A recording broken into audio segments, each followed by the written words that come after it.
If crime happens to you, it leaves an impression for sure. Good afternoon. I'm Kim Chapman. And I'm Latricia Thomas. This afternoon, a Chattanooga Rotary Club panel tackled the topic of crime perception versus reality. News Channel 9's John Madewell joins us back from that forum. John, what was that discussion include?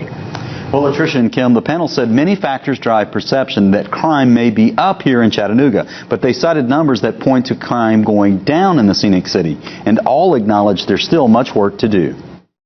This Gunpoint Robbery Friday is just a snapshot of crime in Chattanooga. We asked people from several different parts of the city their perception of crime. I think it's getting worse.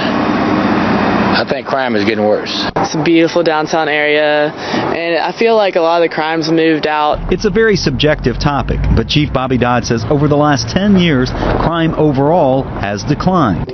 He says a majority of the crime comes from a handful of neighborhoods, and the chief says the same dynamic is true in gangs. The real number we're concerned about, though, is who's active, who's hardcore, who's running the gangs, who's creating the problems. Last year, 106 people were shot in Chattanooga. Only 26 were shot in Huntsville, which has about 10,000 more people.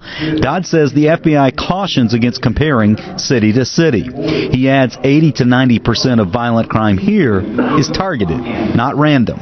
Meanwhile, Ken Chilton of the Ox Center, which studies such issues, says disproportionate media attention to violent crime drives negative perception.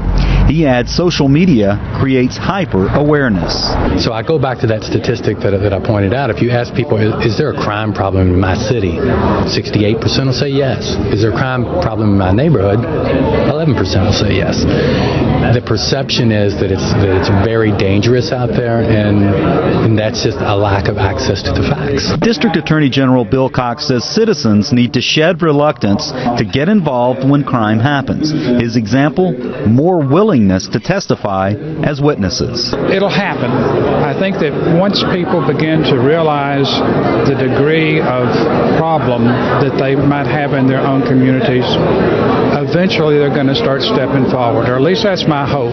The neighborhoods are the ones that need to get fed up with it. The neighborhoods need to get involved. The families need to get involved. That's the reason we're working with the Gang Task Force. Now, Ken Chilton of the Ox Center says a more robust African-American middle class would help. And Chief Dodd added more officers used in an efficient, smart manner would also bring crime rates down.